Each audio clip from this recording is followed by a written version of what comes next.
ஆட்சி செய்கிறது. இந்த 5 தத்துவங்களில் ஒன்று பிரிந்தாலும் இங்கு படைத்தல் நிகழாது. அந்த 5 தத்துவங்கள் எது? அதுதான் உடல், அதனுள் சூட்சமமான மனம், மனத்துக்கு அப்பாற்பட்ட அறிவு, அறிவு தாண்டி சித்தம், சித்தம் தாண்டிய அகங்காரம். இவை 5ம் 5 தத்துவங்கள் தான். உடல் மட்டும்தான். சூட்சமத்தில் சூட்சமமாக மற்ற 4 தத்துவங்கள் இருக்கிறது. நாம் ஒரு காரியத்தை நிகழ்த்த வேண்டுமானால் இந்த 5ம் செயல்பட வேண்டியதாக இருக்கிறது.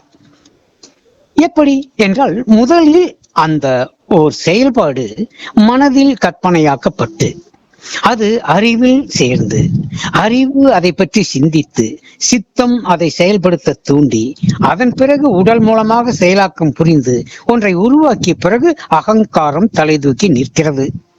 தன்னுள்ளும் அந்த புறத்தில் செய்த காரியத்திலும் அந்த அகங்காரம் என்கின்ற அந்த உறுதித்தன்மை நிற்கிறது. அகங்காரம் என்பது வேறு ஒன்றும் அல்ல. ஆணவம் வேறு, அகங்காரம் வேறு. அகங்காரம் என்பது வலிமை மிகுந்த சக்தி. ஆணவம் என்பது கண்முன் தெரியாத ஒரு குணம். ஆகவே இரண்டுக்கும் வேறுபாடு இதுதான்.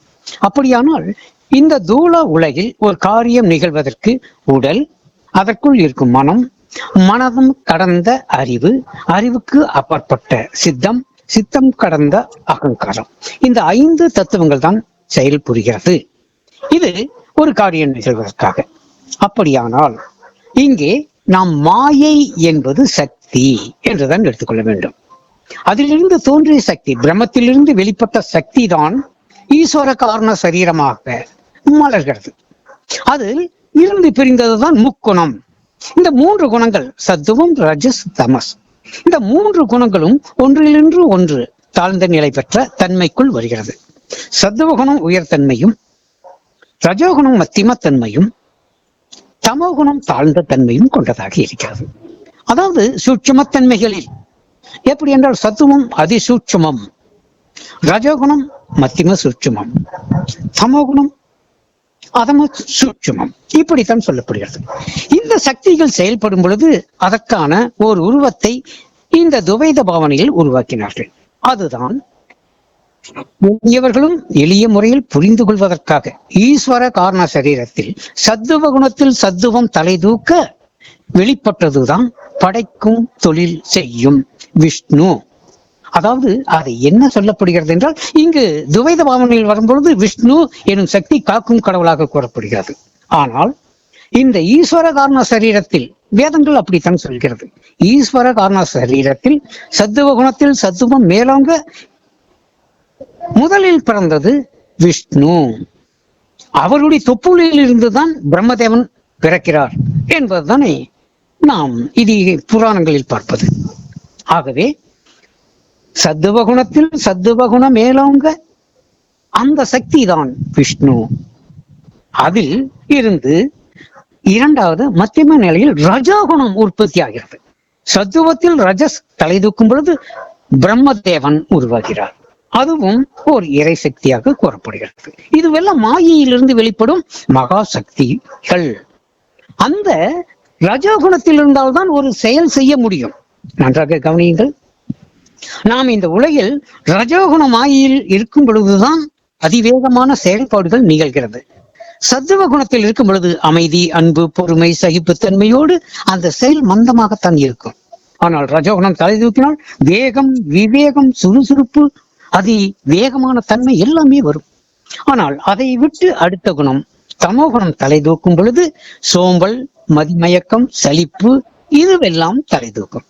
இப்போ சத்துவ குணத்தில் தமோகுணம் தலை தூக்கும் பொழுது ஈஸ்வரன் எனும் ருத்திரனாக அழைக்கப்படுகிறார். அப்போ அந்த ருத்திரன் தமோகுணவாதி என்றுதான் வேதங்கள் குறிப்பிடுகிறது. ஆகவே சத்துவ குணத்தில் சத்துவ குணம் விஷ்ணு, சத்துவ குணத்தில் ரஜோகுணம் பிரம்மதேவன், சத்துவ குணத்தில் தமோகுணம் மேலோங்க வெளிப்பட்ட இறை சக்தி தான் ஈஸ்வரன். ஆனால் இது நாம் இங்கு பார்க்கும் பொழுது துவைத பாவனையில் ஈஸ்வரன் தான் முழு முதற் கடவுளாகும். சைவ சித்தாந்தம் வேதாந்திகள் யாவும் கூறுவது இப்படித்தான். ஆனால் இரண்டாவதாக பார்க்க போனால் வைணவத்தில் விஷ்ணு தான் முழு முதற் கடவுள், வைகுண்டவாசி, அவர்தான் சொர்க்க போகனே, அவரிடம்தான் அனைத்து ஜீவன்களும் ஒழுக்கம் கொள்கிறது என்று புராணங்கள் கூறுகிறது. ஆனால் இந்த புராணங்கள் 18 புராணங்களை உருவாக்கியவர் யார்? வேதவியாசர். அவர் வேதங்களில் சிதறி கிடந்த அந்த கருத்துக்களை எல்லாம் கோர்த்து ஒருமுகப்படுத்தி 4 வேதங்களாக பிரித்தார். வேதவியாசர் வேதங்களை பிரித்து 4 வேதங்களாக்கினார். அதன் பிறகு அவர் 18 புராணங்களை உருவாக்கினார். ஏனென்றால் வேதங்கள் சராசரி மனிதனுக்கு சென்று சேராது. அது சத்துவகுணத்தில் உள்ளவனுக்கு மட்டும்தான், அதிலும் அதீத ஈடுபாடு கொண்டவர்களால் மட்டும்தான் வேத நுட்பங்களை உணர்ந்து கொள்ள முடியும். ஆகவே எளியவர்களுக்கு, ஓரளவுக்கு மந்த புத்தி கொண்டவர்களுக்கு அப்போ இதே வேத கருத்துக்களை அவர்கள் புராண கதைகளாக வெளியிட்டார். ஆக இந்த 18 புராணங்களை எழுதிய வேத வியாசர் தான் இந்த புராணங்களில் முழு முதற் கடவுள் எது என்னும் பொழுது 2 வகையான சமய பேதங்களை உருவாக்கும் தன்மையில் சைவம் வைணவம் என்றெல்லாம் ஏற்படுத்தப்பட்டது. சரி, போகட்டும். அப்படியானால் இந்த 6 தத்துவங்கள் என்பது மாயையிலிருந்து வெளிப்பட்டது. நான் மீண்டும் கூறுகிறேன், இந்த 6 தத்துவங்கள் பற்றி ஏற்கனவே கூறியிருக்கிறேன். இந்த 6 தத்துவங்கள் மாயையிலிருந்து வெளிப்பட்டவை. அதன் பிறகுதான் இது ஈஸ்வர ஜீவ பேதங்களாக மாறுகிறது. ஈஸ்வரனுக்கு யாவும் தெரியும், இந்த ஜீவனுக்கு எதுவும் தெரியாது. ஏனென்றால் அது அறிவு சொரூபம், இது அஞ்ஞான சொரூபம். ஆகவேதான் அறியாமையில் இருக்கக்கூடிய ஜீவர்கள் அடுத்தடுத்த பிறவிகள் எடுத்துக்கொண்டிருக்கிறார்கள். ஆனால் இந்த மூல முடிவான மாயையிலிருந்து வெளிப்பட்ட மூல முடிவு என்பது மாயை. அதற்கு அப்பாற்பட்டதானே ஆதி அனாதி என்பது.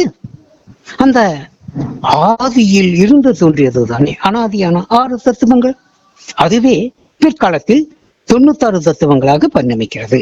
இந்த 96 தத்துவங்கள் என்பது உடல் சார்ந்த விஷயங்கள் தானே, உடல் சார்ந்த விஷயங்களாகத்தானே போற்றப்படுகிறது.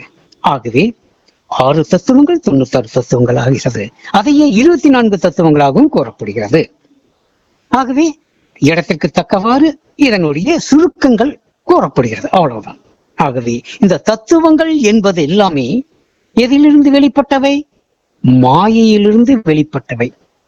அப்போ இந்த மாயத்தை நீக்கி என்றால் இந்த தத்துவங்களை எல்லாம் களைந்து விட்டு தானான தன் சுய சொரூபத்தை காணுதல் வேண்டும். ஆகவே தான் கூறினார்கள் மாயத்தை நீக்கி. இந்த மாயத்தை நீக்கும் பொழுதுதான் வருவினையை பாழாக்க முடியும். வருகின்ற வினை ஒவ்வொரு நொடியும் அழிக்கப்பட வேண்டும், காயத்தை வேறாக்க வேண்டும். ஏனென்றால் மாயை என்பது என்ன, தத்துவங்கள் என்பது என்ன, கர்மா என்பது என்ன, கர்ம வினை என்பது என்ன, காயம் எனும் இந்த உடல் என்பது என்ன. அப்போ இதுவெல்லாம் நான் அல்ல, நேதி நேதி நேதி என்று கூறப்படுகிறது. அல்ல, இதுவல்ல இதுவல்ல இதுவல்ல என்று விளக்கியவுடன் எஞ்சி நிற்பது இது யாருக்கு புரிந்தது? ஆத்மாவாகவே எனக்கு. என்னை நான் விளக்க முடியாது, எதிலிருந்து விளக்கி கொள்ளவும் முடியாது, என்னை நான் விளங்கிக் கொள்ளவும் முடியாது. ஏனென்றால் நான் அதுவாக இருக்கிறேன். என்னை இன்னொரு பொருளால் விலக்கி வைக்க முடியாது. ஏனென்றால் நான் தான் அனைத்திற்கும் அதிபதி, நான் தான் அனைத்தையும் விளக்க முடியும், என்னை எதாலும் விளக்க முடியாது. ஆகவேதான் ஆன்மாவாகி நான் இறுதியாக மூல முடிவாக இருக்கிறேன். என்றால் நான் யார்? நான் தான் பிரம்மம், நான் தான் அழிவற்ற இறை தத்துவம். அப்படியானால் என்னிலிருந்து வெளிப்பட்டவைதான் இவையாகும். ஆகவே இங்கே இந்த பிரம்மத்திலிருந்து வெளிப்பட்ட மாயையிலிருந்து தானே அந்த காரணங்கள் தோன்றுகிறது. அந்த காரணங்கள் தானே மனம் புத்தி சித்தியாக இருக்கிறது. மனதை பற்றி நான் ஏற்கனவே சொல்லி இருக்கிறேன். படைக்கும் தொழில் செய்வதில் இது பரபிரம்மம் என்று அழைக்கப்படுகிறது. ஆனால் சராசரி மனிதனுக்கு சொன்னால் என்ன சொல்கிறார்கள்? அதிலும் சில குருமார்கள் சொல்கிறார்கள் உயிரே கடவுள், எண்ணமே இறைவன் என்று ஒரு சாரார் கூறிக்கொண்டிருக்கிறார்கள். எண்ணமே இறைவன் என்றால் இங்கு ஒரு கேள்வி வருகிறது. எந்த எண்ணம் இறைவன்? நல்ல எண்ணமா தீய எண்ணமா? இரண்டும் இறைவன் தானா என்றால் அதுக்கு புராணங்கள் வேறு கூறுகிறது. ஏனென்றால் அந்த நன்மையிலிருந்து தீமையும் உண்டாகிறது என்று சொல்லப்படுகிறது. இப்போ மகா காளியின் உருவத்தை உருவகப்படுத்தும் பொழுது அது துஷ்ட தேவதையாக கூறப்படுகிறது. அப்போ தீயவை பயக்கக்கூடிய தேவதை என்று. தீயவை என்பது என்ன என்றால் அதை பற்றி அதர்வன வேதம் மிக அழகாக கூறுகிறது. இந்த நல்ல சக்தி என்பது எப்படி ஒன்று உள்ளதோ அதற்கு எதிர்மறையாக தீய சக்தியும் இருக்கிறது. நல்ல எண்ணம் எப்படி உதயமாகிறதோ அதே போன்று தீய எண்ணமும் அதிவேகமாக உருவாகிறது. நல்ல எண்ணத்தை விட தீய எண்ணத்திற்கு அதிக வலு பலம் இருக்கிறது. ஆகவே இந்த தீய எண்ணங்களை ஒருமுகப்படுத்தி அதனை பிரயோகப்படுத்தினால் அது அழிக்கும் சக்தியாக மாறுகிறது. அதுவே காளி என்று கூறப்படுகிறது. இங்கே மனிதன் தன் மனோசக்தியை தீய சக்தியை அதிகமாக உருவகப்படுத்தி வெளியிட்டு அங்கே ஆக்கல் அழித்தல் இரண்டையும் நடத்த முடியும் என்றால் அதுதான் மாந்திரீகம், அதுதான் வசியம், அதுதான் மந்திரம். ஆகவே இதனுடைய கோட்பாடுகளை அதர்வண வேதம் மிக அழகாக விளக்குகிறது. இப்பொழுது நம் நாட்டில் அதர்வண வேதம் என்பது இல்லை. காரணம், அந்த அதர்வண வேதத்தின் ஒரு பகுதியை அரபு நாடுகள் எடுத்து சென்று விட்டது. இஸ்லாமிய படையெடுப்பின் போது அது அரபு நாட்டுக்கு சென்று விட்டது. ஆகவேதான் இஸ்லாத்தில் இன்றும் கயிறு கட்டுதல், மந்திரித்தல், அந்த மயிலிறகால் வீசுதல் இதுவெல்லாம் அதர்வண வேதம் சார்ந்ததுதான். மற்றொரு பகுதி ஜெர்மன் நாட்டுக்கு சென்று விட்டது. அவர்கள் அந்த அதர்வண வேதத்தை படித்துத்தான் ஹிப்னாடிசம், மெஸ்மரிசம் என்ற வசிய கலைகளை எல்லாம் உருவாக்கினார்கள். இன்னும் ஒரிஷா காடுகளில் வாழ்கின்ற ஒரு சிலரிடம் இந்த அதர்வண வேதம் இருக்கிறது. கேரளாவின் ஒரு சில பகுதிகளில் இந்த அதர்வண வேதம் இன்னும் இருக்கிறது. ஆனால் எஞ்சிய பகுதிகள் வெவ்வேறு பகுதிகளுக்கு போய் அது அழிந்து விட்டது. நம்மிடம் இருப்பது அந்த 3 வேதங்கள் தான். ரிக், யசுர், சாமா, இந்த 3 வேதங்கள் தான் இருக்கிறது. இந்த 3 வேதங்களும் நன்மையை உருவாக்கக்கூடியவை. 4வது வேதமாகிய அதர்வணம் தீமையை கொடுப்பது, தீய சக்திகளை உருவாக்குவது, அழிக்கும் சக்தி கொண்டது.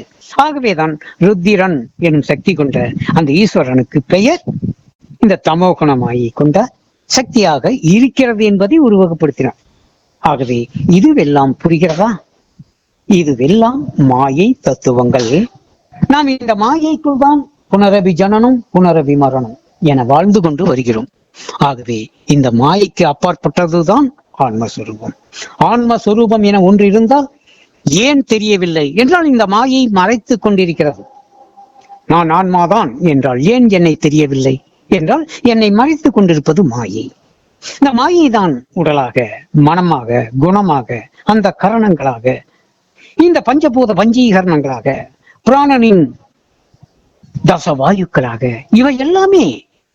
இவையெல்லாம் எதிலிருந்து உண்டானது? மாயிலிருந்து. இந்த மாயை தானே என்னை மறைத்துக் கொண்டிருக்கக்கூடிய தத்துவங்கள். ஆகவே இந்த மாயை நீக்கினால் தானே தானான தன்மயமாய் இருப்பதை உணர முடியும். இதற்காகத்தான் யோகிகள், ஞானிகள், சித்தர்கள் யாவுமே இந்த குண்டலினி யோகத்தை மிகமைப்படுத்தி பார்த்தார்கள். இது மட்டுமே இந்த ஆன்ம தரிசனம் பெறுவதற்கான சாத்தியக்கூறுகளை கொடுக்கிறது. எவ்வளவு புரிகிறது பாருங்கள். என் அன்பு நிறைய அருளாசி. நன்றி செய்ய, நலமே பெறுக.